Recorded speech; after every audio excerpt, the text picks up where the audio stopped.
იმედის დილის დასასრულს კი აქტუალურ თემაზე ბორჯომის ტყის ხანძრებზე უნდა ვისაუბროთ. სოფელ დაბისა და წაღვერის ტყებმა ორი მასშტაბური ხანძარი გამოიარეს, იცით თქვენ. აქ ტყე პირველად 2008 წლის აგვისტოში რუსეთის აგრესიის შედეგად დაიწყო, მეორედ კი იგივე ტერიტორიას ცეცხლი 2017 წლის აგვისტოში გაუჩნდა. წლების განმავლობაში ხდება ამ ტერიტორიების აღდგენა, ნერგების შეტანა და დარგვა. ნახავთ ახლა რეპორტაჟს, რომელიც გაგვახსენებს ბორჯომის ხანძრებს და ასევე მოგვიყვება იმის შესახებ, თუ რა მდგომარეობაა ახლა ორჯერ დამწვარი ტყის ტერიტორიაზე. თამარ ბუბაშვილი და გიორგი უგრეხელიძე იმყოფებოდნენ ბორჯომში.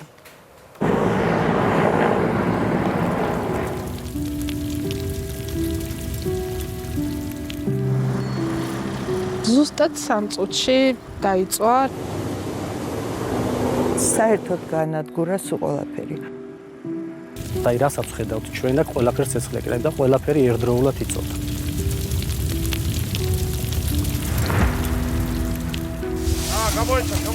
ჩვენი რესპონდენტები ბორჯომში 2017 წელს მომხდარ ტყის ხანძარს იხსენებენ. მაშინ ცეცხლი სოფელ დაბის, წაღვერის და სოფელ ყვიბისის მიმდებარედ ხემცენარეებს გაუჩნდა. აქ ტყეები ჯერ 2008 წლის აგვისტოს ომის დროს რუსეთმა გადაწვა.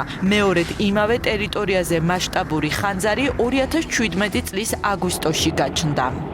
ეს იყო 2008 წელს ნახანძრალი ტერიტორია, სადაც სამოსული იყო ბალახი. ამ პერიოდისთვის ბალახი იყო ძალიან გამხმარი და აქ მიმდინარეობდა მაგ პერიოდში მოვლა აღდგენის პროცესები ეროვნული სათხეო სააგენტოსგან და უამრავი ენერგია იყო დარგული, სადაც უამრავი ადამიანური შრომა იყო ჩადებული. და ხანძრის გავრცელება ზუსტად აი ამან შეუწყო ხელი ამ ხმელმა ბალახმა და დაახლოებით რამოდენიმე თვის განმავლობაში წვიმის არ მოსვლა. კობა სილაგაძე სამცხე-ჯავახეთის სატყეო სამსახურის უფროსია. იხსენებს, რომ მეხანძრე მაშველები, ჯარი, მეტყევეები და მოხალისეები ხანძარს ერთად ებრძოდნენ. ძალიან დიდი ხნის მერე მოვახდინეთ ამ ხანძრის ჩაქრობა. მაგრამ ეს იყო არაადამიანური შრომა. აქტიური ცეცხლის ჩაქრობას ერთი კვირა დასჭირდა, მის სრულ ლიკვიდაციას კი ერთი თვე. ძალიან დაქანებული რელიეფია, რთული რელიეფია და ეს ართულებდა ხანძართან ბრძოლას. და ეს ფერდი იყო მათ შორის ყველაზე საშინელი წუთები ალბათ ერთ-ერთი ჩემი კარიერის განმავლობაში, როდესაც ვიდექი და ზუსტად 3 წუთში დაიწყო, რადგან აქ იყო უკვე ბალახი და ჩვენს მიერ დარგული ნერგები, რაც 2013 წლიდან 2017 წლამდე დავდგეთ.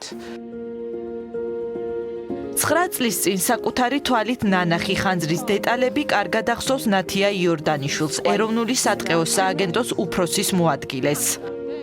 მყარი ეკოსისტემა, სადაც ყველაფერი ურთიერთკავშირშია, დაწყებული წერიდან დამთავრებული მსხვილი ძუძუმწოვრებით, ხო? ამ ხანძრის დროს აქ განადგურდა ბევრი ცხოველი, მათ შორის იყო ნანახი შვლები, დათვიც კი დამწვარი, ფრინველები.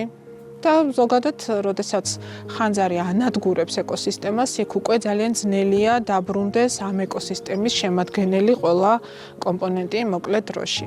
იცვლება კლიმატი, იცვლება წყლის რეჟიმი, იცვლება ნიადაგის პირობები, ყველაფერი იცვლება. 2017 წელს ხანძრის შედეგად დაახლოებით 1000 ჰექტარი განადგურდა, ანუ დაიწვა აგვისტოს ომის შემდეგ ტერიტორიაზე შეტანილი ნარგავები. მეორე ხანძარს მხოლოდ 16 ჰექტარი გადაურჩა, სადაც ახლა ახალგაზრდა ტყე გვხვდება, თუმცა ტერიტორიის უდიდესი ნაწილის აღდგენა თავიდან გახდა საჭირო. გარდა იმისა, რომ იყო ეს დამწვარი ყველაფერი, ნიადაგს შეეხო ძალიან დიდი პრობლემა, ჩამოირეცხა ეს ფერდობები სულ ყველაფერი და გარდა გაშენებისა და კომპლექსური ღონისძიებებისა, რომლებიც ჩვენ ჩავატარეთ აქ, საჭირო გახდა ეროზიული პროცესების გაჩერებაც, იმიტომ რომ ფერდობებია მოგეხსენებათ და ამ წყალმა დაიწყო დენა და ხრამები ჩდებოდა უკვე. მარინა სუჯაშვილი ბორჯომის ტყის აღდგენის პროექტს ხელმძღვანელობს. გვეუბნება, რომ ტერიტორია ჯერ შეისწავლეს და ნარგავების შეტანა მერე დაიწყეს. დარგვის პროცესი დილის 4 საათიდან იწყებოდა. სპეციალისტებს ნერგები ციცაბო ფერდობებზე ხელსაწყოებთან ერთად აჰქონდათ. ძლიერი დაქანების გამო ვერ ხერხდებოდა პირდაპირ დარგვა. ამიტომ ჯერ სპეციალურ ბაქანს ჭრიდნენ, შემდეგ ორმოს და ნერგებს ბოლოს რგავდნენ. თავდაპირველად ფიჭვი დარგეს, რადგან ის ნიადაგს აფხვიარებს და სხვა ხემცენარეებისთვის საჭირო გარემოს ქმნის. ტერიტორიაზე შეიტანეს ფოთლოვანი ხეებიც. აქ ბუნებრივად უნდა გამრავლდეს ნაძვი და სოჭი. ნაძვი და სოჭი ჯერ საჭიროებს ჩრდილს. ამიტომ იმას ვერ დარგავ და ვერ გაახარებ. აი ამ ფოთლოვანების ქვემოთ იზრდება ითესე მოითესა და დაიწყო წამოსვლა წიწვოვანება, რომელიც ადრე აქ ბუნებრივ ტყეში იყო გავრცელებული. და ეს იმის საშუალებას გვაძლევს, რომ დავწუნდეთ იმაში, რომ ჩვენ იმ ბუნებრივ დღესთან მიახლოებულ დღეს მივიღებთ ფინალში, რომელიც იყო ოტესღაც. ეხლა შეიძლება ვინმე მიფიქროს, როდესაც შეხედავს ძალიან პატარა ხეები, შორიდან ჯერ კიდევ არ ჩანს და ალბათ ვინმე ფიქრობს, რომ აქ არაფერი არ ხდება. ჩვენთვის მეტყევებისთვის აქ ძალიან ბევრი რამ ხდება და თან კარგი რამ ხდება, იმიტომ რომ ვიტყოდი რომ ეს არის საუკეთესო შედეგი, რაც ასეთი ზიანის მომტანი ხანძრის შემდეგ შეიძლება დამდგარიყო თუ ადამიანის ჩარევით და თუ ასევე ბუნებაც წაგვეშველა შეიძლება ითქვას.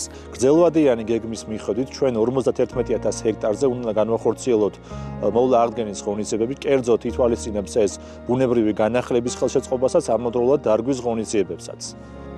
მეტყევები ახლა იმას აკვირდებიან, რომ სოჭი და ნაძვი აქ ბუნებრივად მოითესოს. თუ ეს ასე არ მოხდა, მაშინ ნერგებს თავად შეიტანენ. თუმცა მდგომარეობიდან გამომდინარე ფიქრობენ, რომ ხელოვნური ჩარევა საჭირო აღარ იქნება. ხანძრების უმრავლესობის მიზეზი ადამიანების დაუდევრობაა, რაც რამდენიმე წუთში ნადგურდება, იმის აღდგენას 10 წლეულები სჭირდება. ადამიანებს სჭირდებათ ხოლმე სწრაფი შედეგის დანახვა და ტყეში ეს ასე არ მუშაობს. 20-25 წელიწადში უკვე შესამჩნევი უნდა გახდეს, მაგრამ სრულყოფილ დღეს სამწუხაროდ ძალიან ბევრი დრო ჭირდება და მინიმუმ 60 წლის არის უკვე ნამდვილი ტყე.